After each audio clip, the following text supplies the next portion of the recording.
Bismillahirrahmanirrahim. Assalamualaikum warahmatullahi wabarakatuh.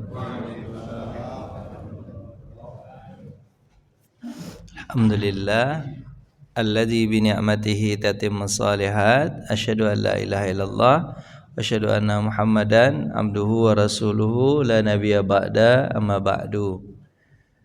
Jemaah yang dirahmati Allah, kita lanjutkan di pekan Ahad pekan kedua ini tentang akhir zaman. Al-mausu'ah fi akhir zaman wa malaim al-kubra. Ensiklopedia akhir zaman dan kejadian-kejadian besar. Tulisan Muhammad Ahmad Mubayyad, orang Palestina. Baik, Bapak. Sekarang kita udah masuk ke bagian kedua. Kemarin itu ceritanya tentang tanda-tanda kiamat kecil, kemudian kematian, macam udah tanda-tanda kiamat kecil yang jelas, yang tidak jelas, fitnah, subhat, udah jelas semua itu bagian. Sekarang kita masuk bagian kedua. Bagian kedua ini di buku itu tentang tanda-tanda kiamat besar. Nah, ini masuk nih, Pak. Tadi sebagiannya tanda kiamat kecil, sebagian bukunya tanda kiamat besar. Ini intinya yang dipelajari ini, Pak, sebenarnya. Tanda-tanda kiamat besar. Tapi kalau nggak pakai yang fokus, padahal ini ada gambar-gambarnya, Bapak menghayal nanti. Ya. Tapi yang fokusnya sedang belum bisa. Oke. Pertama, buku ini mengawali tentang hadis 5 fase kehidupan. 5 fase kehidupan manusia. Pertama, umat manusia yang pertama adalah masa Rasulullah SAW atau zaman Nabi, gitu kan? Itu zaman Nabi sudah selesai selama 23 tahun. Kemudian Nabi mengatakan minhaj ala manhajin nubuwah selama salasina sanah. Itu ditentukan sama Nabi. Minhaj, masa kedua itu ada minhaj ala minhajin, apa tuh? Zaman ala minhajin nubuwah. Masa seperti pada zaman minhaj nubuwah. Minhaj, gimana bahasa hadisnya, Pak? Bapak lupa ya? Saya lupa juga. Ala khilafatin nubuwah, seperti khilafah para nabi, itu kan? Itu sudah berapa? Nabi menyebutkan 30 tahun. Itu selesai kapan, Pak? Selesai selama 30 tahun. Abu Bakar 2 tahun. Siapa lagi? Umar 10 tahun. Udah 12 tahun. Utsman 12 tahun. Jadi berapa? 24 tahun. Kemudian Ali bin Abi Thalib berapa? 6 tahun. Berarti selesai berapa? 30 tahun. Udah selesai itu, Pak. Terus disebutkan kemudian apa? Mulkan adon dulu, Pak. Mulkal adon dulu. Mulkan adon itu adalah raja yang masih peduli. Raja yang masih peduli. Itu dihitung sama para ulama dari semenjak zaman Bani Umayyah selama 90 tahun, kemudian masih dilanjutkan pada masa Abbasiyah selama 600 tahun, kemudian dilanjutkan oleh masa khilafah Turki Utsmani selama 700 tahun lebih. Gitu kan? Itu berarti sekitar 6 tambah 7 14 abadan. Sekitar berapa? 14 abad. Selesai disebut apa? Mulkan, apa namanya? Adon. Kerajaan yang masih menggigit atau masih peduli. Kemudian setelah selesai Turki Utsmani di tahun 1924, ulama sekarang sepakat namanya apa? Mulkan Jabbariyan. Apa itu? Kerajaan yang diktator, mementingkan diri sendiri. Itu dimulai dari semenjak 1924 ketika Turki Utsmani jatuh atau runtuh. Kenapa bisa runtuh? Ya, gara-gara ditutup oleh Yahudi Mustafa Kamal Atatürk, keturunan Yahudi dari Yunani. Makanya kita dulu tahu kan, Pak, ya, sebenarnya perang dunia itu yang bermain siapa, Pak? Jerman. Misalnya Jerman awalnya dulu, Jerman kan. Jerman karena kepengen menguasai dunia, kemudian dia apa? Menyerang daerah-daerah, kemudian kan negara-negara. Kemudian turun tanganlah Inggris, Prancis, ada sebut sekutu termasuk apa Pak? Amerika. Jerman kalah. Kejadian perang itu tahun 1914 sampai 1918, ya kan? Itu 1918.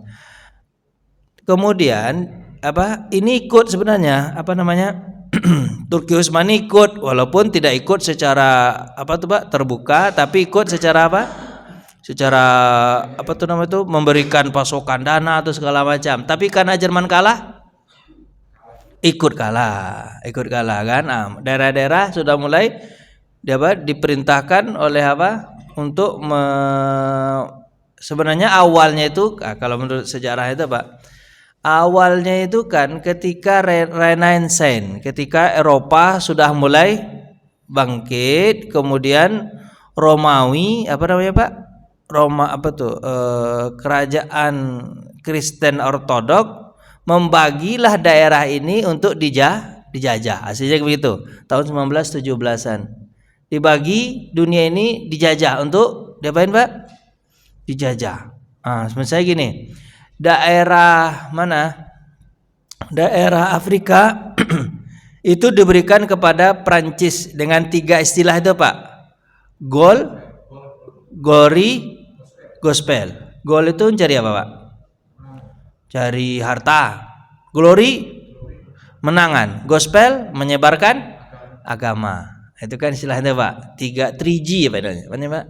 3G. Mencari mencari emas, habis itu mencari meraih kemenangan untuk menguasai orang, kemudian agama harus disebarkan. Itu disuruh oleh karena ketika itu dewan istilahnya bahasanya itu, Pak, dewan agama Kristen itu masih kuat ketika itu. Yang disuruh disuruhlah bagian Prancis diambil oleh Pak? Prancis itu menjajah daerah-daerah Afrika. Sementara untuk daerah-daerah ini timur itu diberikan kepada Inggris gitu ya. Maka Inggris datang ke mana, Pak? Perang Malaysia, Singapura gitu, Pak ya. Bersama dengan Indonesia ada juga sedikit Portugis yang di sini. Portugis, gitu kan, masuk Portugis di sini kan, Portugis, kemudian Belanda, gitu kan. Itu diajaklah teman-temannya itu orang Eropa itu, sampailah ke Belanda di Indonesia lama, katanya, Pak ya, sampai 350 tahun lebih gitu ya. Awalnya sih sebenarnya Indonesia ini kalau berdagang, kan kita dulu juga berdagang, Pak ya. Orang Cina datang ke sini, gitu kan, dulu dagang. Terus orang dia juga datang ke sini, orang Arab juga datang ke sini. Mereka dagang, aslinya aman-aman aja awalnya. Aslinya aman. Datang orang Eropa ke sini, tapi dia bawa dia berdagang tapi bawa senjata, ingin menguasai seluruh barang dagangan. Pakai senjata itu mulai ribut. Mulai ribut. Akhirnya kan awalnya berdagang ternyata menjajah karena memaksakan keinginan dengan senjata itu kan hasilnya. Kemudian, Pak, kita tahu Perang Dunia Pertama tahun 1914 sampai 1918. Jerman kalah. Jerman akhirnya, Pak, 1918 kan dihukum, Pak. Hukumannya apa? Daerahnya dikasih segala macam gitu kan. Kemudian dia harus bayar namanya, dia yang penyebab perang. Memang dia yang penyebab perang. Dia yang nyerang duluan. Nyerang mana tuh ya? Belgia atau apa, diserang itu. Mengambil daerah rencana. Karena disebut apa, Pak? Negeri istilah itu? Bangsa Arya. Bangsa Arya itu adalah bangsa yang termulia. Pokoknya dia boleh jajah. Tapi yang ikut perang di tahun 1918 itu adalah salah satu diantaranya Hitler. Dia muda ketika itu. Karena dia merasakan bahwa bahasanya kan? Karena dia merasakan bahwa terlalu berlebihan Prancis dan Inggris memberikan hukuman kepada Jerman. Akhirnya Hitler, kemudian dia ini apa namanya itu, Pak? memberikan semangat kepada orang Jerman dengan waktu yang sangat cepat 1942 bangkit lagi dia serang lagi kan, diserang lagi daerah Belgia diserang lagi, Prancis diserang, hampir Prancis direbut sama Jerman. Itu sebenarnya yang perang sama Pak orang Eropa juga Pak ya, sama-sama orang Eropa juga. Terus Turki Utsmani juga ikut dengan siapa Pak? Jerman. Jadi kalau perang dunia kedua itu rumit Pak. Di Jerman, di Eropa Jerman mengganas. Di Asia yang mengganas Jepang. Tapi secara ini dia memang apa ya? Ada kalau menurut saya ini kalau sejarahnya itu dia ada ikatan tapi apa namanya itu? Sendiri-sendiri gitu. Jepang ingin menguasai Asia, Jerman ingin menguasai Eropa. Ini ikut juga ikut Pak? Turki Utsmani walaupun tidak secara apa namanya itu? Secara terang-terangan tapi dengan dan akhirnya kalah juga Jepang dengan di bomnya Bapak Hiroshima Nagasaki. Kalau Jerman itu kalahnya ketika dia ingin ekspansi ke Rusia, gitu kan? Ekspansi ke Rusia, ya kan? Ketika ekspansi ke Rusia dengan Hitlernya Pak ya. Hitlernya tahun 42 itu ekspansi ke Rusia, tapi di Rusia dia dikalahkan oleh alam. Karena alam Rusia itu sangat dingin. Sementara Jerman Pak? Tentara Jerman tidak siap dengan baju dingin. Akhirnya Pak mati, banyak meninggal dunia. Akhirnya kalah. Kemudian Jerman Pak diberikan sanksi gitu kan. Termasuk harus karena dia banyak membunuh, kan Hitler banyak membunuh Yahudi Pak ya. Dia harus membayar kepada orang Yahudi itu Pak ya.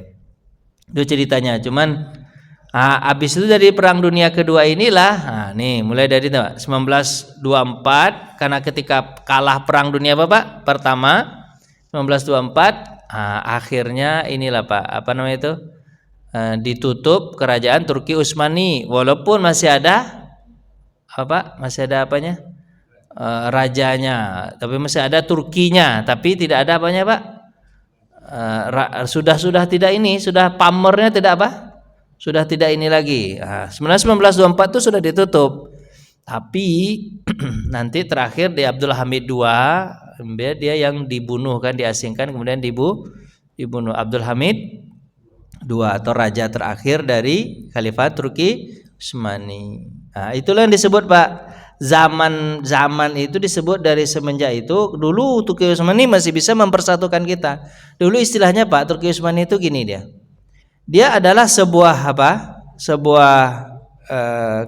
kekhalifahan, tapi daerah-daerah itu memerintah dengan sendirinya, tapi masih ikut kan Pak ya, masih ikut. Misalnya Indonesia nih dengan kerajaan Pak, kan kerajaan Demak, awalnya kena Samudra Pasai di Aceh itu kan, Samudra Pasai, kemudian apa lagi Aceh Darussalam, awalnya kan Aceh Darussalam, nanti dikejar sama Portugis lari ke Malaka, ini kerajaan Selat Malaka dengan kerajaan Tumasek-nya di Singapura, nanti turun lagi kan ke bawah buat kerajaan lagi namanya kerajaan Brunei Darussalam, gitu kan, nanti turun ke bawah kerajaan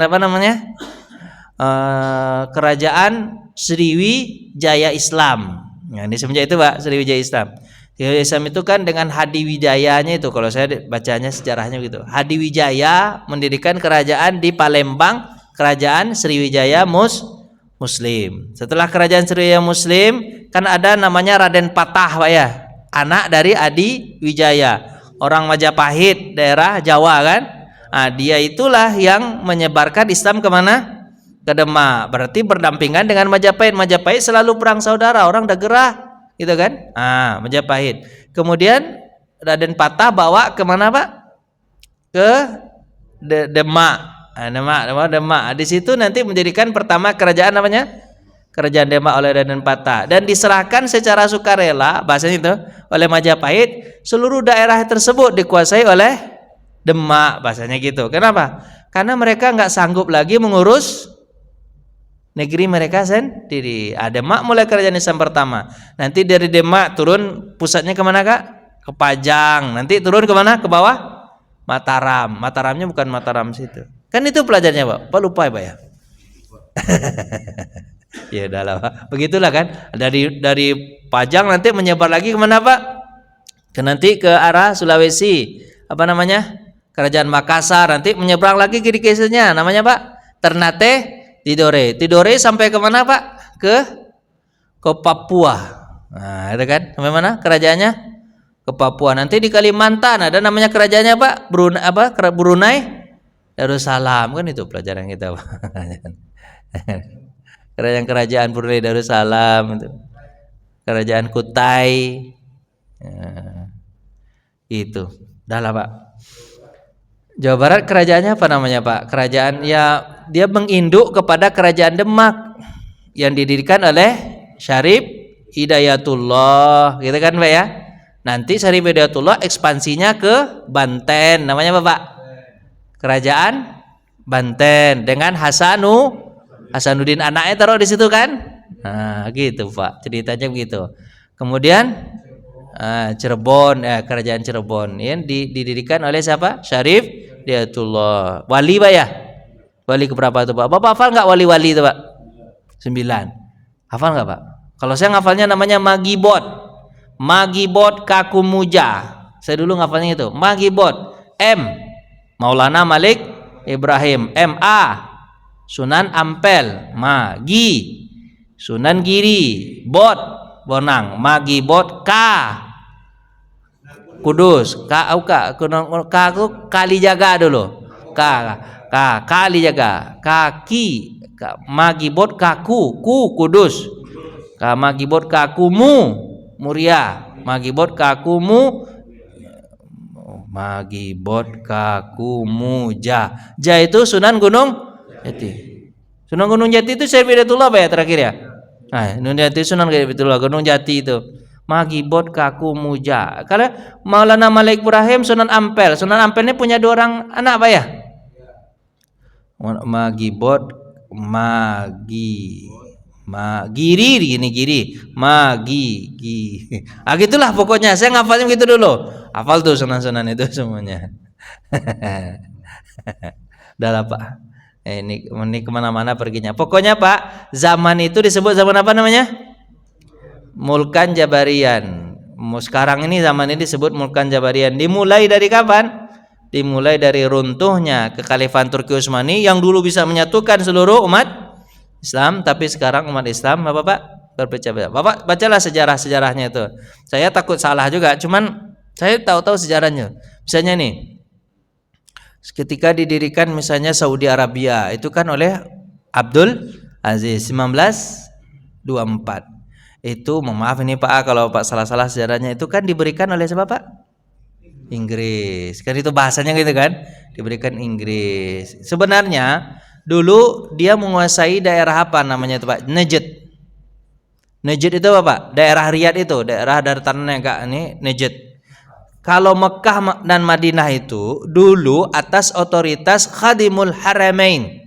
Khadimul Haramainnya bukan yang Saudi sekarang. Khadimul Haramain itu adalah gelar yang diberikan kepada Kekhalifan Turki Utsmani. Siapapun rajanya, maka dia disebut apa, Pak? Khadimul Haramain. Apa itu, Pak? Pelayan 2 tanah suci. Jadi 2 tanah suci itu dulu nggak masuk dalam apa, Pak? Daerah Saudi dulu. Dulu Saudi. Itu dulu namanya nggak ada Saudi. Dulu namanya apa, Pak? Ya Mekah, Hijaz namanya. Mekah dan Madinah. Khadimul Haramain. Tapi semenjak jatuh itu Turki Utsmani 24 itu diberikanlah kerajaan 1929 kepada apa, Pak? Abdul Aziz ini keturunan Bani Su'ud. Maka berubahlah negeri itu menjadi apa, Pak? Saudi. Jadi Saudi itu banyak ngambil, termasuk apa, Pak? Mekah, Madinah. Dirikan sebuah negara dengan mengambil 2 apa, Pak? Tanah suci, Mekah dan Madinah. Itu kan? Tapi kita memaaf ini, Pak. Memaaf ini. Saya salah-salah pula nanti takut suuzon pula sama saudara muslim. Ya kan? Tapi kita tahu kan Kekhalifan Turki Utsmani ketika itu apa? Ketika itu runtuh, kemudian dititipkanlah negeri itu. Kalau dititipkan berarti, makanya kalau ada yang mengatakan kenapa kok Palestina tidak dibantu oleh daerah Muslim sekitar 50, banyakkan negeri itu kan? Kenapa hampir 19 negara yang Muslim, kenapa nggak dibantu Palestina? Bahasanya gitu kan? Karena hampir seluruh daerah tersebut pemberian Inggris ketika menang perang, gitu kan? Misalnya nih Mesir, siapa yang kasih? Kan ketika dia menggulingkan siapa Pak? Raja apa? Najib siapa namanya raja? Umar Faruk digulingkan oleh Najib, Muhammad Najib itu kan Jenderal Najib. Itu kan gara apa Pak? Najib pula namanya. Jenderal Najib kan siapa yang menggulingkan Pak? Kan dibantu pula oleh Prancis. Jadi makanya Pak, kenapa kok nggak bisa bantu? Jawabannya apa Pak? Karena termakan budi. Ya gitulah bahasa tukang budi Pak ya. Balas jasa atau segala macam. Kenapa nggak dibantu gitu? Kan Najib nanti dibunuh oleh Anwar Sadat nanti digantikan oleh itu kan. Mubarak digantikan oleh Mursi dulu. Mursi sebentar digantung, setelah itu Asisi sampai sekarang. Tapi Asisi jelas tangan kanannya Mubarak, jelas tangan kanan. Kalau saya bicara di Mesir Pak langsung tangkap gini Pak, serius Pak. Mesir bahaya, Indonesia malah dikit Pak ya. Cuman Indonesia inilah Pak, dari semenjak Perang Dunia Pertama sampai Perang Dunia Kedua nggak ikut-ikut tapi dapat berkah dari Perang Dunia. Tapi ternyata Perang Dunia itu ada berkahnya. Terutama Perang Dunia berapa Pak? Kedua kan? Apa berkahnya Pak? Di bomnya Jepang kita jadi merdeka. Jadi sebenarnya kita ini makanya Bapak jangan takut. Kalau memang terjadi nanti Perang Dunia Ketiga, kita nggak akan pernah ikut. Nggak pernah ikut kita, serius. Dari dulu ada pernah ikut. Perang Dunia Pertama ikut. Mana boleh kita ikut? Perang Dunia Kedua? Nggak ikut kita Pak, nggak ikut. Bapak tenang aja. Perang Dunia Ketiga? Nggak akan ikut juga. Aman-aman ya insya Allah, ya kan? Non blok kita Bapak non blok. Nggak ikut blok barat, nggak ikut blok. Ini mudah selesai, kayak gitu aja. Udah. Tenang aja Pak. Cuman kita dapat imbasnya nggak nanti? Dapat imbasnya Bapak. Ekonomi. Kemudian segala bahan pokok menjadi mahal. Sebenarnya Pak, kalau menurut saya aja nih Pak ya. Kita ini kayaknya kalau untuk senjata kan dihalang-halangi Pak ya. Nggak boleh ini, nggak boleh itu ya. Baiknya kita mainnya di pertanian bagusnya. Ya mainnya Pak. Tanah kita kan subur Pak ya. Kita banyak-banyakin aja makanan. Kita kan gak ikut perang. Orang perang kita makan di sini. Kan aman. Dah gitulah Pak, terserah Bapak lah. Saya cuma membaca doang sebagai pengamat, peneliti enggak. Tapi Bapak Perang Dunia Kedua ada yang masih hidup? Ada yang udah hidup? Udah ngalamin Pak. Gimana rasanya Pak? Parah ya. Itulah Pak disebut dengan apa namanya Pak? Zaman modern. Tapi Nabi SAW nanti menjelaskan kepada kita ada namanya khalifah ala manhajin nubuwah. Masih ada nanti setelah ini kediktatoran ini ada sebuah zaman lagi namanya khilafah ala manhajin nubuwah. Itu dimulai dari semenjak kapan Pak? Zaman Imam Mahdi. Nah itu yang dijanjikan. Misalnya kemarin kita udah belajar dari susahnya, kemudian Allah gandeng susahnya dengan apa Pak? Dengan kenikmatan. Apa itu? Khilafah ala manhajin nubuwah. 5 hal itu diawali hadis ini Pak. Kemudian lanjut. Kemudian kalau di sini dijelaskan Pak, hadis keduanya dijelaskan tentang kiamat besar ini. Yang pertama terjadi, ini hadis kepada Muaz bin Jabal. Yang pertama apa? Pertama terjadi dukhan. Apa namanya Pak? Dukhan. Dukhan itu apa Pak? Asap.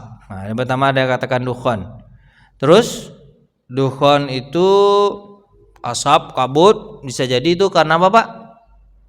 Ya karena bencana bisa jadi. Karena bencana datang dari langit, Allah sudah marah kepada dunia, diturunkan apa Pak? Meteor. Diturunkan apa? Meteor. Boom, hancur dunia itu kan meteor. Kalau dalam bahasa lain itu Pak disebut bintang berekor. Bintang apa Pak? Komet. Bintang berikut komet. Tapi ada pemahaman itu Pak, kerancuan dari pemahaman misalnya perbedaan dari pemahaman ini disebut bukan komet sebenarnya, tapi apa? Bom. Kan bom itu kan seperti apa bentuknya Pak? Bintang berekor. Nah, karena perang itu. Nah, jadi dua itu pemahamannya Pak. Bisa jadi dukhon ini kabut asap yang menebal yang tidak betul menghancurkan seluruh manusia dan daerah itu gara-gara apa Pak? Bisa jadi bencana Allah. Ada yang mengatakan di dalam hadis itu seperti kaum Nabi Lut alaihi salam yang dulu dihujani oleh dengan apa Pak? Dengan batu-batu, itu kan? Habis itu negerinya dibalikkan, habis dibalikkan dihujani sama batu, Nah, negeri Lut. Ada juga yang mengatakan bahwa itu adalah karena perang apa Pak? Karena perang. Tapi alhamdulillah nggak jadi perang dunia ketiga Pak ya. Kemarin kita takut juga Pak. Kemarin itu kalau terjadi perang dunia ketiga, aduh susah pula. Bapak udah siap-siap belum? Siap-siap makanan, siap-siap ini. Nah, terus Pak, setelah dukhon itu datang, kemudian masyarakat jadi apa Pak?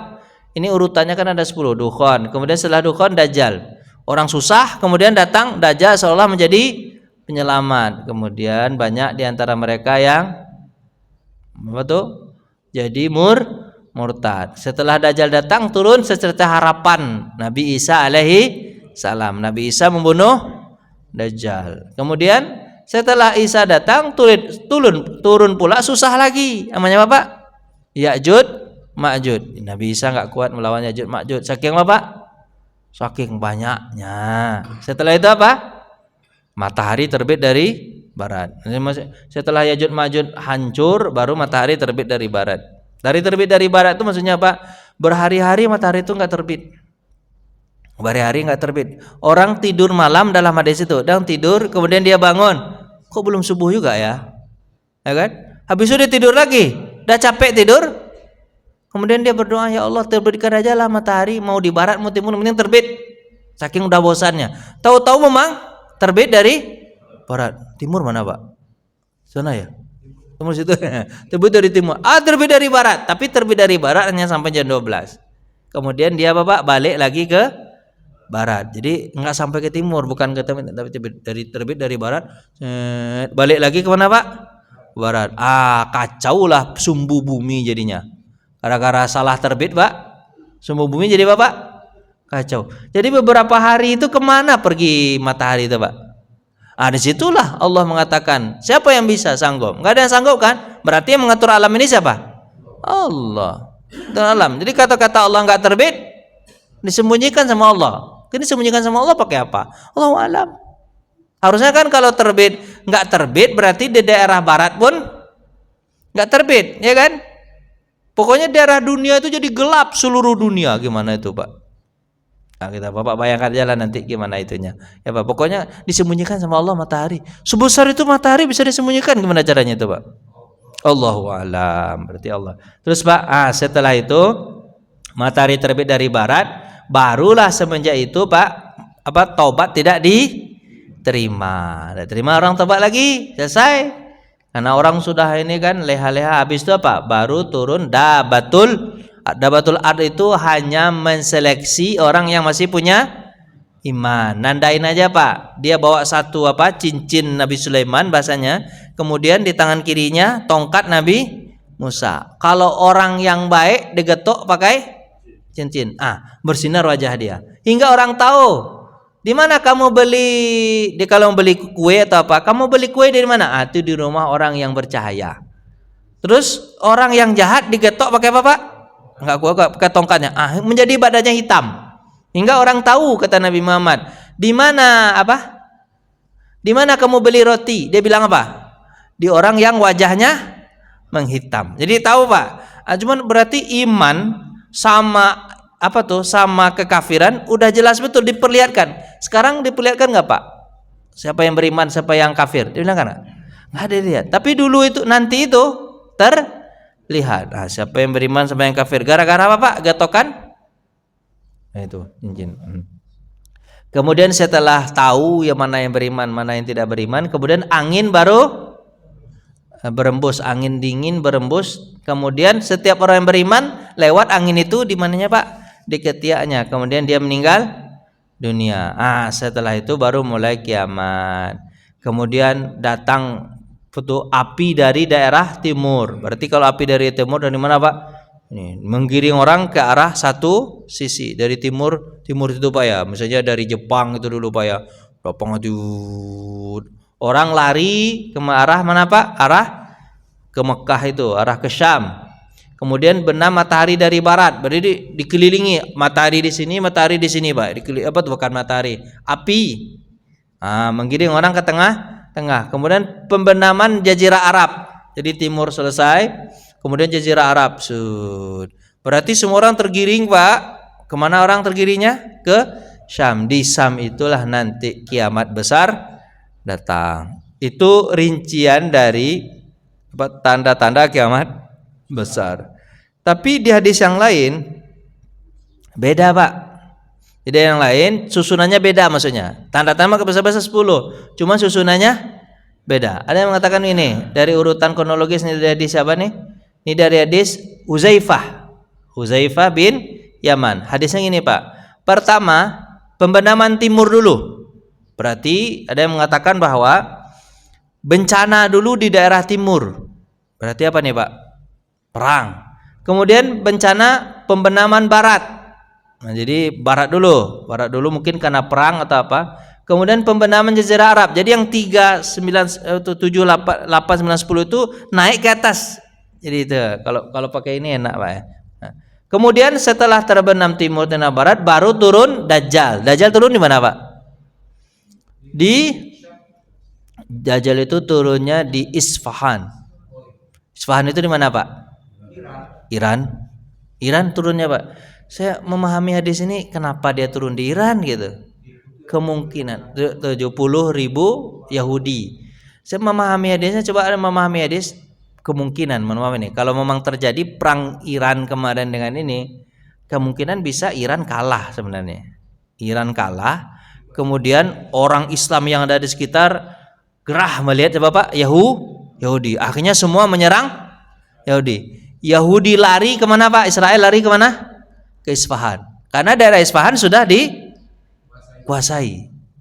Lari ke Isfahan. Di Isfahan itulah muncul Dajjal bersama mereka. Dari Isfahan mereka menyerang Syam. Saya memahami hadisnya begitu. Kenapa kok mereka muncul di Isfahan? Kemungkinan bisa Iran ini terjadi nih Pak. Iran ini ulang lagi kalah. Kemudian Iran sudah dikuasai. Kemudian daerah sekitar, Muslim daerah sekitar gerah melihat apa Pak? Israel ini. Kemudian dibom semuanya kan, akhirnya lari dia ke Isfahan. Menurut saya atau menurut beberapa bacaan begitu, kira-kira begitu. Tapi karena sudah terhenti perang Iran sama apa Pak? Dengan Amerika ini, berarti lama waktunya lagi nih, itu kan? Tapi bukan lama ya, belum bisa jadi terjadi. Kan ini masih ada panas-panas sedikit nih Pak ya, masih ada nggak Pak ya? Kan permintaan Iran, apa permintaan Iran Pak? Bebaskan Palestina. Tapi sekarang Palestina enggak. Itu Donald Trump udah berkuar-kuar. Apa kata Donald Trump Pak? Akan terjadi gencatan senjata dalam waktu 1 minggu. Ini udah 14 hari? Belum. Nggak jadi juga, ya kan? Yang jelas orang-orang Israel tetap aja menyerang orang Palestina. Tiap hari itu puluhan, ratusan bisa meninggal dunia, ya kan? Kayak gitu. Jadi Yahudi itu susah tuh dipegang. Apalagi ketika dia akan katanya gencatan senjata, sudah ada perjanjian. Apa itu perjanjiannya? Daerah ini kasih ke orang Israel. Gaza sudah sekecil itu minta lagi. Ngapa memang menghabiskan betul. Tapi kenapa ketahui kan, orang Israel itu dia bukan hanya menyerang Palestina, tapi politik apa namanya Pak? Politik belah bambu ya Pak? Bukan belah bambu ya. Politik pecah belah. Kan dulu ketika dia datang, kan dulu di Palestina ada dua apa Pak? Dua apa namanya dia? Dua kubu besar, dua partai, partai Rafah sama partai Hamas. Hamas Fatah sama Pak Hamas kan itu kan. Fatah itu kan Yasser Arafat dulu Fatah kan. Apa kata orang Israel, kami kalau Fatah kami nggak apa-apa, kita teman ya. Ya Hamas Hamas ini kan terjadi gara-gara apa Pak? Hamas itu kan dibentuk tahun 1980-an. 1980-an. Kenapa terbentuk Pak? Sebenarnya ketika Israel datang tahun 1948, kan bahasanya itu 1948. Israel datang 1948 atau 47, 1948 atau 47, mendirikan negara 1948. 1947 itu daerah-daerah Arab sekitar nggak setuju dengan pembentukan negara Israel. Kemudian terjadi perang, jadi perang. Dengan ini kalah semua daerah Arab sekitar, gitu kayak hasilnya. Kemudian terjadilah perjanjian Arab itu, maksudnya ada sekutu Arab, kemudian mendirikan permusyawarah di Yordania. Isi Yordania itu adalah salah satu diantaranya tidak mengakui negara Israel. Pokoknya harus memerangi Israel. Tapi Amerika licik Pak ya, diambil satu-satu Pak, diberi bantuan ke Mesir. Awalnya tuh istilahnya Pak, nggak boleh memberikan apa? Pokoknya tidak boleh berhubungan dengan Israel. Pokoknya kita serang Israel terus, gitu kan? Karena dia mendirikan daerah dengan daerah jajah. Dan itu awalnya dulu 1948 itu. Tapi Amerika pinter ngambil sebagian satu-satu, ngambil satu-satu kan, satu-satu. Akhirnya Pak, akhirnya lemah. Melemah itu padahal isinya adalah kayak kita akan mengembalikan tanah suci kepada umat Islam, itu isinya tuh. Tapi karena mereka sudah sudah dicekokin sama Amerika, akhirnya mereka diam. Ketika mereka diam, baru didirikan Hamas. Hamas merasa apa? Wah, kayaknya ini nggak bisa ini diberikan amanah kepada negara-negara Muslim. Akhirnya Hamas berdiri. Semenjak itulah Hamas berdiri, ya kan? Nah, cuman ketika Hamas melawan, dibilang kepada apa Pak? Pada Fatah, kamu diam aja ya. Tapi sekarang apa yang terjadi? Jangankan Fatah, jangankan Hamas, habis semua. Jadi caranya begitu Pak. Nanti itu gitu. Negara Muslim kalian diam aja ya. Kami serang Yaman dulu ya. Kami serang Yaman dulu. Setelah Yaman udah selesai Pak, nanti gimana? Negara Muslim kami serang Yordania dulu ya. Ya tenang ya, Yordania dulu. Jadi gitu nanti dipecah-pecah itu Pak, satu-satu nanti diselesaikan. Yang lain disuruh diam dengan alasan Bapak, ini kan bukan negara kalian, ini negara lain. Bahasanya gitu Pak ya. Bapak paham nggak? Bapak ngantuk jadinya.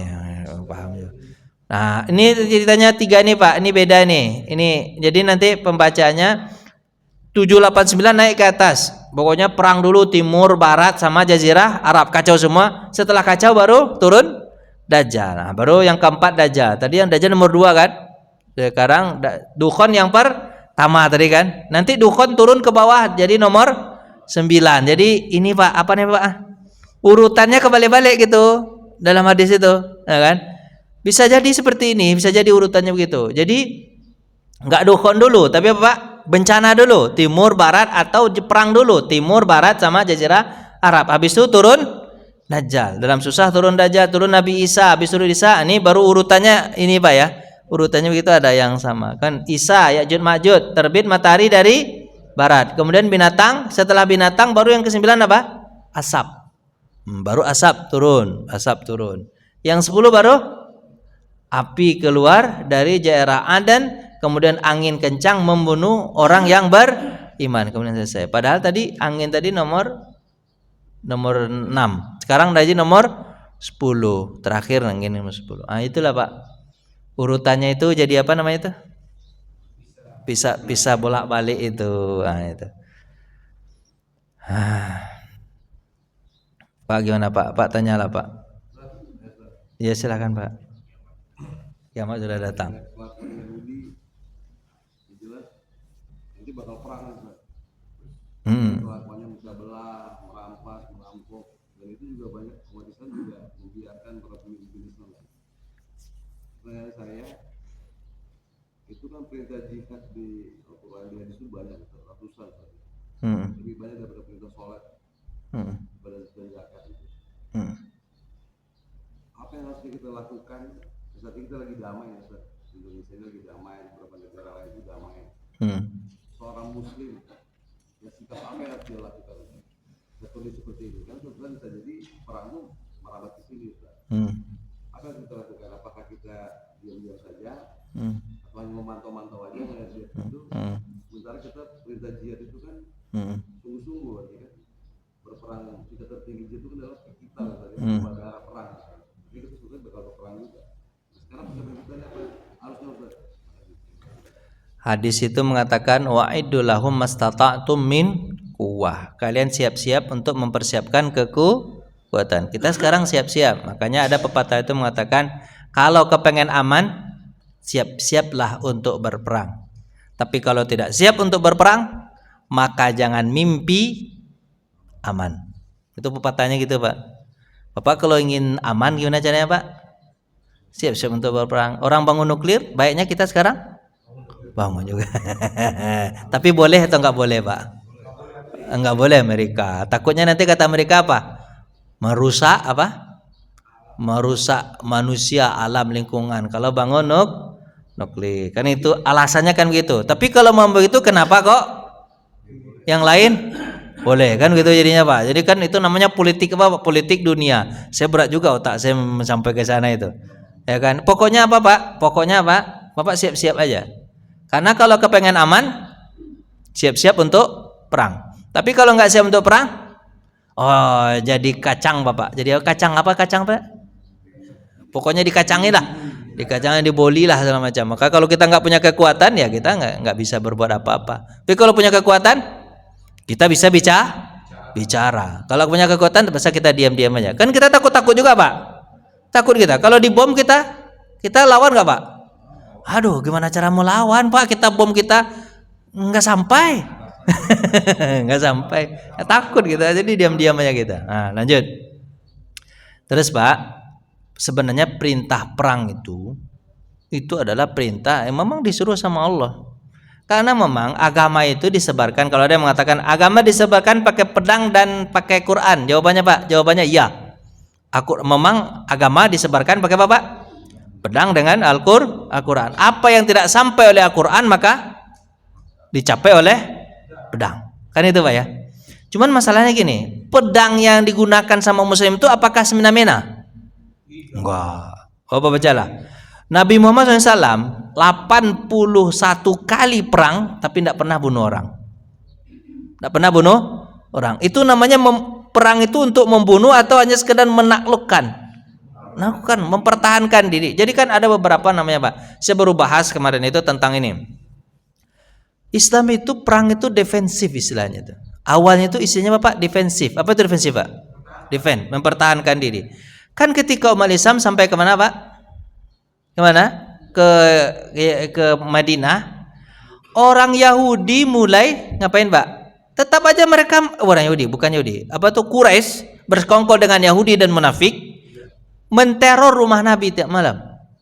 Setiap orang Islam datang ke Madinah, ke Mekah untuk apa? Untuk umroh. Mereka apain? Mereka tangkap, mereka pukul, mereka ambil duit.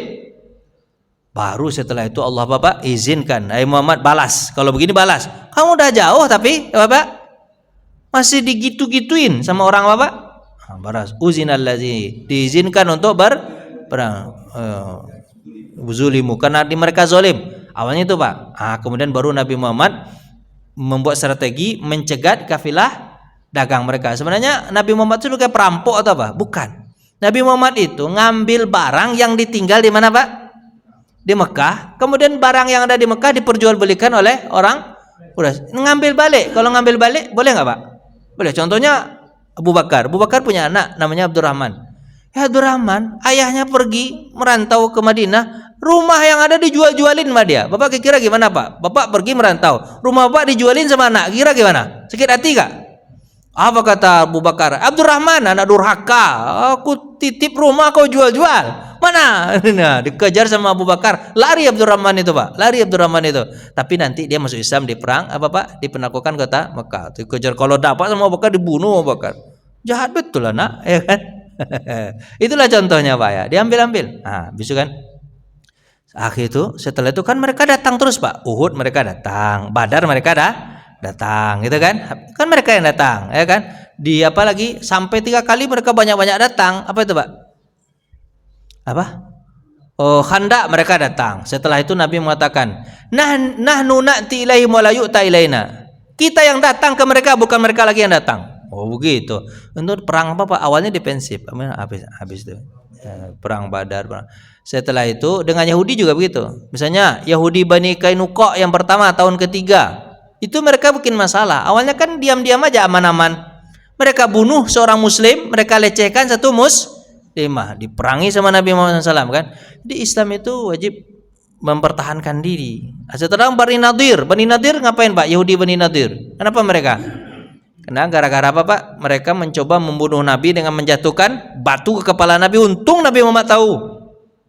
Bani Nadir. Kemudian Bani Quraisyah. Kenapa mereka diperangi Nabi di tahun kelima? Karena Yahudi Bani Quraisyah tersebut bersekongkol dengan orang Quraisy untuk memerangi Nabi di perang Khandaq. Berkhianat betul. Ya kan? Kemudian Bani Mustalik, mereka buat kekuatan, Yahudi Bani Mustalik mereka buat kekuatan, mereka serang Nabi. Sebelum mereka menyerang Nabi, Nabi datang duluan. Mereka semuanya Yahudi-Yahudi yang terusir dari Bani Kainuqa, Bani Nadir berkumpul di Khaybar. Nama daerahnya Pak? Khaybar. Terakhir perlawanan mereka Yahudi di Khaybar. Selesai mereka semua. Terusir mereka dari kota Madinah dan jauh-jauh perginya. Gitu Pak. Yahudi itu. Setelah itu baru Nabi kirim surat kepada Romawi. Penyebab Nabi kirim surat kepada Romawi itu tujuannya 2. Pertama untuk mengakui bahwa negeri ini ada. Negeri ini apa? Ada. Jangan diganggu kami. 1. Yang kedua apa? Menyebarkan dakwahkan bahasanya gitu. Aslim taslam. Islamlah kamu akan selamat. Artinya apa? Kami ada. Jangan ganggu kami. Kan negara itu butuh apa Pak namanya Pak? Butuh pengakuan. Tapi nanti terjadi perang dengan Roma. Kenapa terjadi perang dengan Roma Pak? Karena daerah perbatasan namanya perang Tabuk nih Pak. Perang apa Pak? Kenapa Nabi membawa 30 berapa? 30.000 sahabat. Kenapa? Awalnya bukan perang Tabuk sih Pak ya. Awalnya perang Mu'tah namanya. Perang apa Pak? Mu'tah itu Nabi nggak ikut di tahun ke-7. Nabi nggak ikut. Tahun ke-7 Hijriah, Nabi nggak ikut. Yang ikut itu 3 panglima perang. Tapi meninggal ketiga-tiganya. Siapa Pak? Ingat nggak Pak? Pak susahnya ingat. Siapa yang ingat Pak? Perang Mu'tah. Apa kata Nabi? Yang pertama menjadi panglima perang adalah Zaid bin Harisah, anak angkat Nabi. Kalau meninggal Zaid, ganti Ja'far bin Abi Thalib, sepupu Nabi. Kalau meninggal Ja'far bin Abi Thalib, Abu Ubaidah al-Jarrah. 3 orang ini meninggal. Tapi nanti diangkat siapa Pak? Khalid bin Walid angkat. Itu cerita perang Mu'tah luar biasa tuh Pak. Nabi menceritakan sahabat menangis. Meninggal Zaid bin Harisah. Nabi berkhutbah di Madinah, sementara orang di Mu'tah. Mu'tah itu daerah Yordan itu Pak. Dekat-dekat Saudi ujung. Meninggal siapa Pak? Namanya Pak? Zaid. Meninggal pula Ja'far. Disebutkan metode meninggalnya, cara meninggalnya. Habis itu setelah meninggal Khalid mengambil apa Pak? Saifullah kata Nabi, pedang Allah mengambil komando. Terus Pak, dengan taktik Khalid bin Walid itu Pak, taktiknya apa Pak? Yang di depan ke belakang, yang depan ke belakang, yang kiri kanan. Jadi cara perangnya itu Pak bukan ke depan begini. Tapi gimana Pak? Yang kiri ke kanan membunuh, ini kanan membunuh, ini seolah-olah itu adalah baru. Ini depan, pokoknya berganti terus gitu. Depan belakang gitu Pak. Enggak satu-satu terus Kak. Jadi orang Mu'tah itu jumlahnya banyak Pak. 200.000 melawan 3.000. Bayangkan Khalid bin Walid cuma berapa Pak? 3.000. Dilawan berapa? 200.000. Masuk akal enggak Pak? Masuk akal. Tapi tahu enggak Pak apa yang terjadi pada Khalid memimpin? Hanya meninggal 14 orang dari kaum muslimin. Kemudian meninggal dari orang Romawi bilangan yang tak terhitung, mungkin bisa puluhan ribu meninggal atau ratusan ribu meninggal. Batu orang bantai berapa Pak? Kata Khalid, aku di Mu'tah punya 10 pedang, 9 pedang patah, hanya tinggal 1 pedang saja dari Yaman, itu pedangnya tebal, itu yang tinggal satu. Berarti kalau mematahkan 9 pedang, kira-kira gimana tenaga itu Pak? Wah luar biasa itu. Itu ceritanya Pak. Itu kan Romawi itu kan, Romawi. Jadi Romawi itu kenapa kok menyerang Islam segala macam? Itu gara-gara mereka menyerang dulu. Wah, jadi Islam wajib mempertahankan diri. Semenjak itulah dengan Romawi terus. Pada masa Nabi namanya perang Yarmuk. Perang apa? Yarmuk. Perang apa? Perang Tabuk. Tabuk pada masa Nabi perang apa namanya?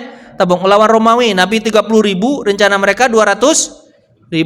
Ada yang mengatakan 300.000. Tapi Heraklius tidak mau ikut apa-apa?